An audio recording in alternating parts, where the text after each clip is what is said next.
We good? A, B, C, marker. Quiet and settle, here we go. I remember my agents being extremely blunt, saying, "You're a little too dark for this season." I'm like, okay. They could have said I had no experience and it didn't want me, but the thing they said is, no, we're not looking for black model. This one was tough. And that was right in front of everyone. I had to take my leave. It just felt like a door that was just not ever gonna open. You start believing that it might be something wrong with you, and that's just not the case. Let's talk about the whiteout.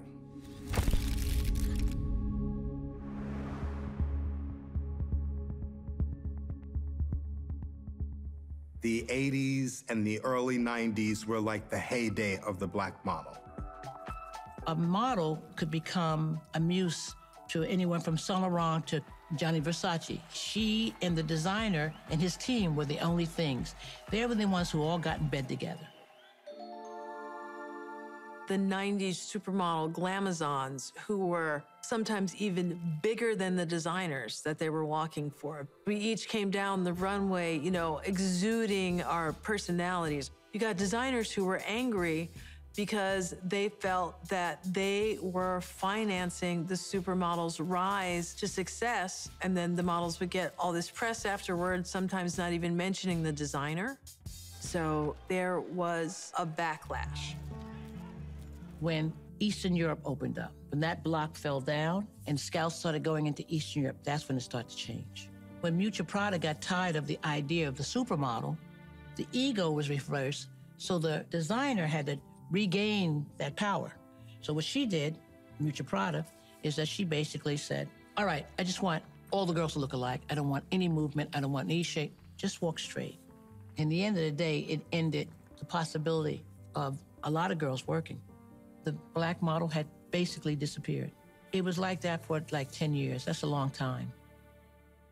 You had models who were all the same height, all the same race, and all the same shape. You know, some people refer to it as the whiteout. I refer to it as the dry cleaning rack seasons. You know, they wanted to just see the clothes come down the runway and go back. The Prada effect. It happened to Calvin, it happened to Jill Sander. You would just have these parades of white girls. I'm not pushing personalities. Right now, it's not about the personalities, it's about fashion. This erasure of the black model was stunning.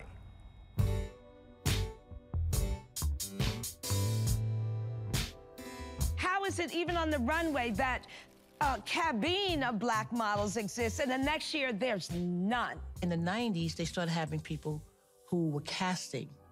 So the casting agent becomes like, for lack of better words, before you see the Oz, the one at the gate. So you have to go through them. Those are the people who would decide who would be in the fashion show. My name is James Scully, and I'm a former fashion show producer and casting director. As a casting director, you have several different clients, from Carolina Herrera to Stella McCartney to Tom Ford. As a casting director, I knew what each designer was looking for. I can say by looking at one model that she's either great for all 7 of my shows or she will be good for this one show. You kind of slot them almost as if they were playing a part. Thank you very much. In the early 90s, Milan at the time was still the place to go. You had Tom Ford's Gucci, you had Prada, you had Jill Sander, you had Marni, and then a lot of those people ended up leaving their houses. What it did was left Prada as the sole influencer of the fashion industry. Any girl with a personality sort of disappeared, but then all the girls of color were just gone within 2 years. And so they started telling the agencies, oh, this season we're not seeing black models, as if they were a trend. I questioned a lot of things that the casting directors were saying. They didn't feel there was a market. And that's when we had to change. Andre Leontali and Naomi Campbell came to me and they said, you know, it was a year and a half ago. They said, Bethany, you've got to do something. But it had been being said to me for over a decade. We'll talk to the CFDA, and the CFDA, which is the Council of Fashion of Designers of America, they will make a decision and make the designers maybe put some models, hopefully in January. I started having press conferences in 2007, 2008, 2009. So things started to change. So they started to have that one girl, and that was enough. was only one space for one of us, and that would either be me or Chanel Iman or Jordan Dunn. When you are working, you know that it's between you, the other girl that kind of looks like you, and then the light-skinned girl, and then the dark-skinned girl. The scarcity of a job creates a space where there's no camaraderie. The competition would stem from people backstage betting each other against each other. So you're telling me that I have to compete with this woman in order for us to get the same job? I don't want to compete with my fellow sister. I do know girls who just pushed themselves away from other Black girls because they were just so competitive that they couldn't see beyond the fact that you are the enemy, I guess, because you are taking money out of their mouth. In 2008, that was the middle of the recession. There was the worst time to start being a model. 2008 was the worst time.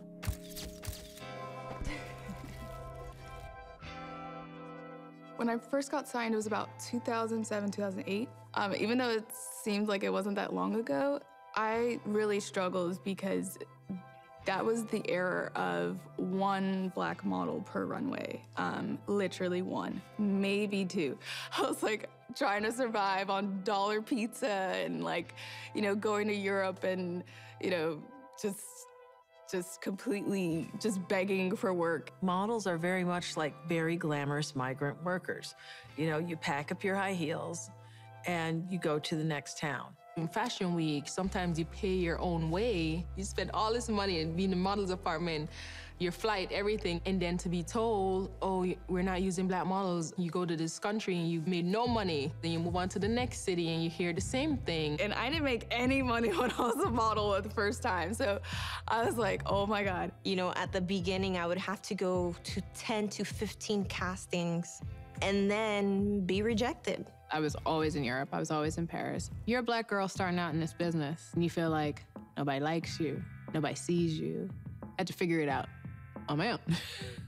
For sure, there's microaggressions that you just have to brush off. I had to, fight through it, cry through it. It wasn't the right time when I first started in 2008, and I kept, going and kept trying. And I think about 3 years in, I realized I had to kind of just surrender, and I quit. And I went to school because it wasn't happening at all, and I was devastated. You have some models that are amazing models, but if they don't have that one person to push them, they don't make it to be the star they could be. I grew up in Kingston, Jamaica. Listen, there's a lot of great Jamaican models. From Lois Samuels to Nadine Willis to Grace Jones. I love Grace Jones. She's just so rebellious. She's strong. She never let anything try to break her, and I love that. I admire that. When I first started, everything was different. You show up to some of these major couture and big brands, and they send the casting director outside to tell me that, I'm sorry, we're not using any Black girls this season, but thank you for coming. And I still hold my head up high, and I exit. I wouldn't want to work for someone like that anyway. I'll go in there and tell my agent, please do not send me to this casting again, or this casting director again.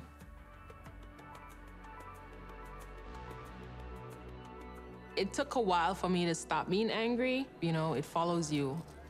You have to build strong for it not to break you, I swear.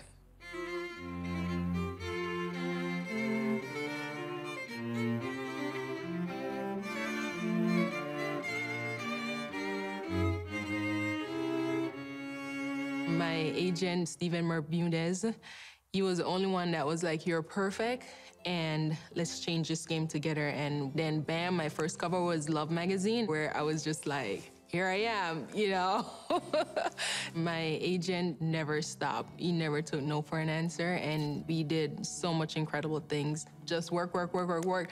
It just took off from there. In fashion, it takes someone else, a photographer, an editor, a stylist, to see the value in you, even though you have value.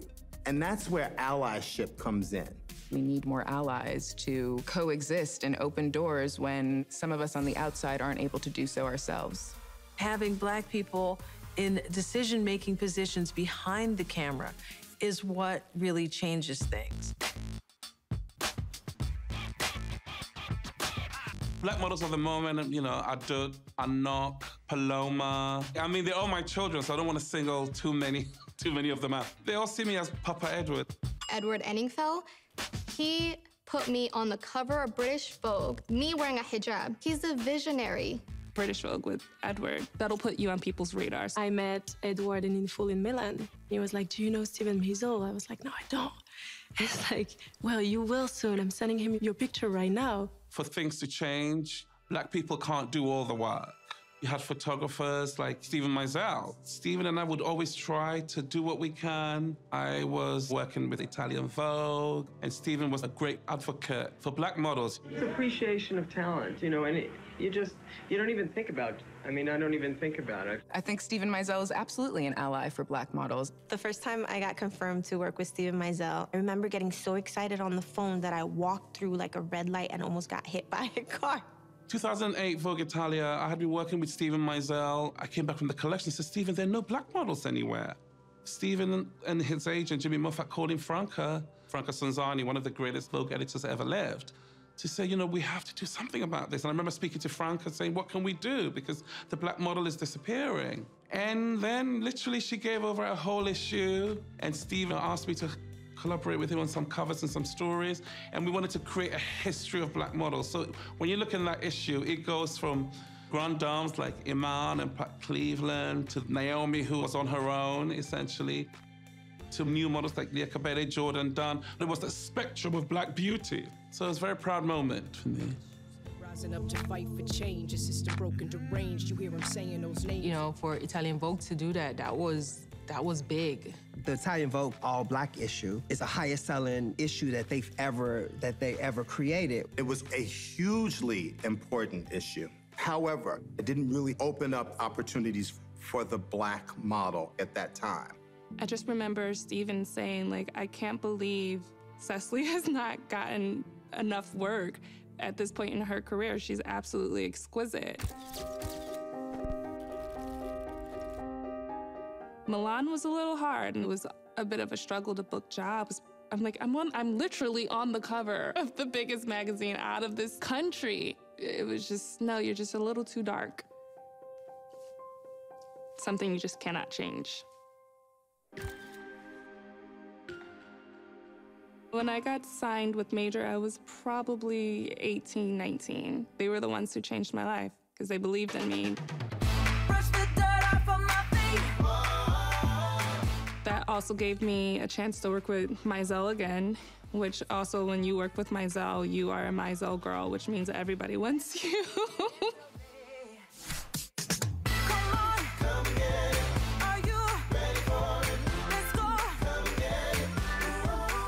So I was able to do Victoria's Secrets, shot with H&M, shot music videos with Kanye West. And being a Afro-Latina, I remember my Latina magazine cover. It was kind of funny because it was like, oh, she's on the Black issue, but yet now she's on Latina? Well, which one's she gonna be next week? And it's like, I can be multiple things. Hello. And it's beautiful. If you're working, it felt good, I guess, in a way, because you're like, oh, I'm the one that they chose. I was being seen, and at the same time, I was like, something is kind of off. Like, what else can I do? There's only so much I can personally do. I am not the decision maker. If a runway show features only white models or just one Black model out of dozens, is it racism? There were more Black models were used in the 70s and 80s than it's being used now. I'm not sitting there and say boycott designers. What I'm trying to do is educate designers. I don't like it, and I say it. I say, where's the others? Naomi has never been one to bite her tongue. She's someone who basically will call you out and call it out, and she could only come and tell me, you're not here to see this, but it's going, yeah. And we're talking about 2013. We're not talking about 19-something. At some point, you start saying, okay. I was getting ready to go in there with machete.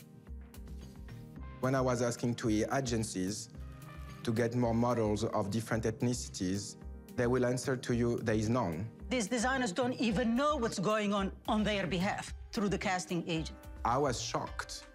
I had to talk to others who were in the industry. They would tell me things that I could use as fuel to do more. So they would tell me what it looked like over there. And I was the one who wrote the letters to the fashion councils, telling them that hiring only one model of color per season, even if they don't do it on purpose, the result is racism.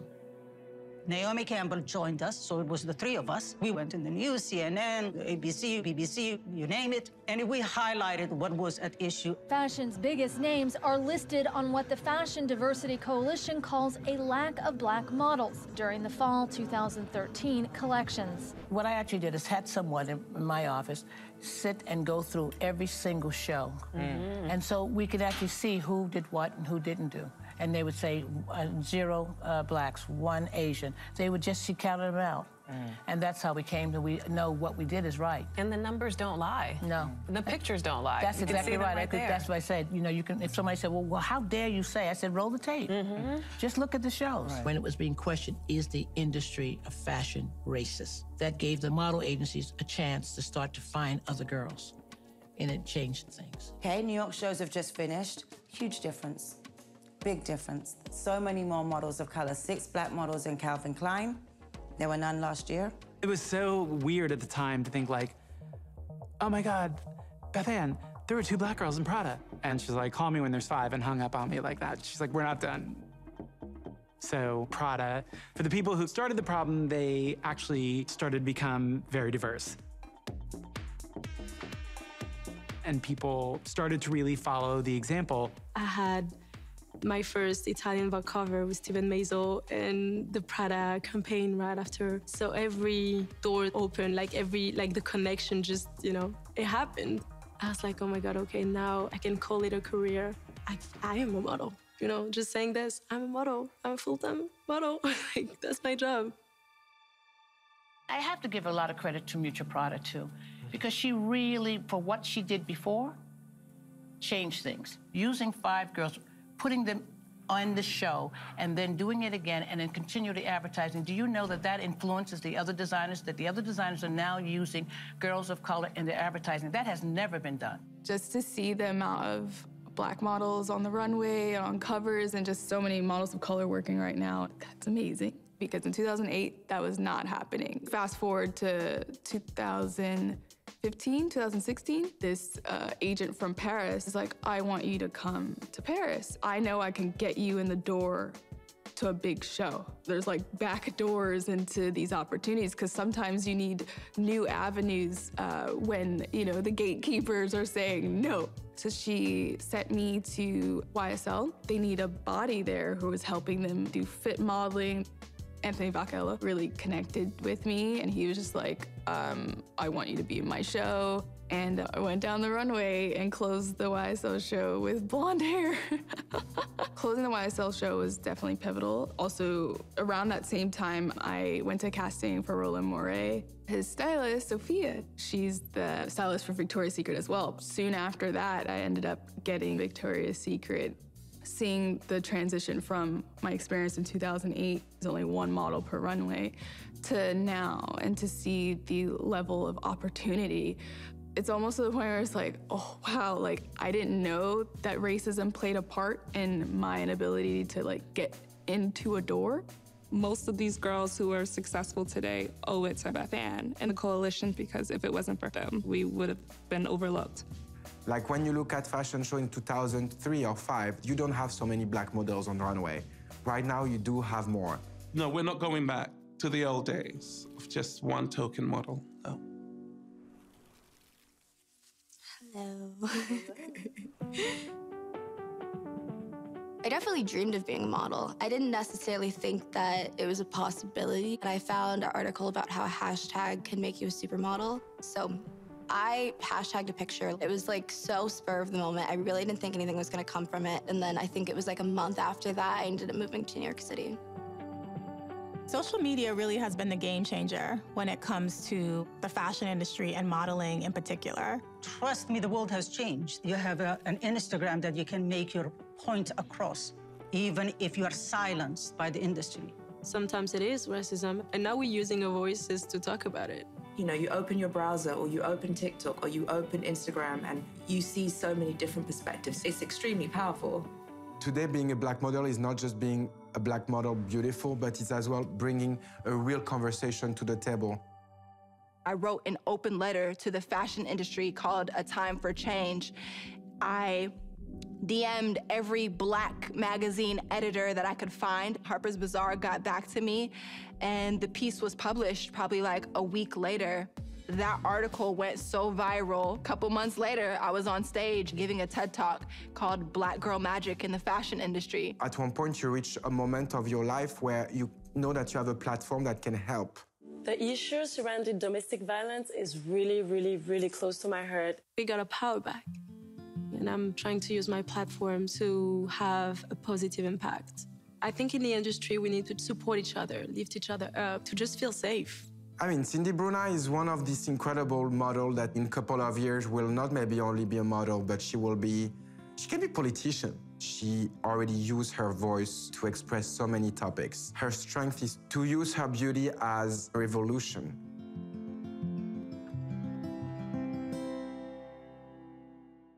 Over the shoulder.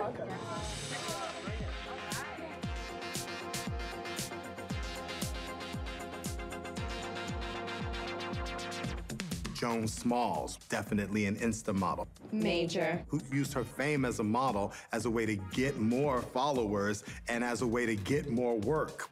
Joan, she embraced me right out the gate. Joan Smalls, that's my girl. I mean, I started my career with Joan, and I think my first Met Gala was with Joan Smalls. We know each other super well. I love her. The fact that I was able to just think outside the box of what modeling is what made me. My agent, Kyle Hagler, was the one person who I met who understood my struggle. He understood the pain. She just said, I want to try something else. I want to see if I could actually work with high fashion clientele. She was at her breaking point, and she's like, listen, I'll shave my head off. I'll do whatever it takes to do this. And I was like, don't shave your head. Just be yourself. And she's like, nobody ever told me that. She happened to have blonde highlights in her hair, and I was like, go back to your natural brown, and then let's go. And literally within a month, her life transformed. First season that I go to Paris, I got the exclusive with Riccardo Tisci for Givenchy. And that changed how people saw me. She's now working for Givenchy and Gucci. And then by year's end, she was an Estee Lauder spokesperson. And I was the first Afro-Latina to be part of Estee Lauder. You're in it, you're in a vortex, and you're moving so fast, and you're doing so many things at the same time that you don't realize what's happening until someone else says, well, she's the first Latina to do this. She's the first Black girl to do it. I was the first Black model to have shot the Chanel campaign, and don't quote me. I don't know if it was 15 or 18 years. Like, there's no way 18 years or 15 years can pass, and I am the first to do this. I'm like, how are we not talking about that? The fact that I'm outspoken about things that nobody wanted to talk about cemented who I was in this industry. The moment that we talk about lack of diversity in fashion, we re-question the entire industry, entire companies, entire teams, entire campaigns, entire magazines. When you have social media and you have the ability of someone to direct message talent, it started to change the power structure. People had Instagram accounts dedicated to modeling. Instagram is how I got discovered. Models can get booked through social media. You don't need to be with an agency. It's no longer just a guard sitting somewhere dictating what should happen in fashion anymore. Black women aren't a monolith. I think that's super important and can no longer be treated as a trend. The whole modeling industry has now gone through a whole revamp and a whole reckoning, if you want to say. It's made a lot of brands have to step up. They're kind of afraid of getting called out. Especially now during cancel culture. You have to come correct, or we're gonna see and we're gonna say and we're gonna make sure that you know. Social media gave the model a voice to talk about what's good about fashion as well as what's bad about fashion. And it set the stage for the biggest revolution in the history of Black models. This is a first. Ladies on all the cameras, I'm just like, yes! Woman grip, woman media manager, woman camera. It's amazing. Woman director of photography. Telling the woman's story. It's nice.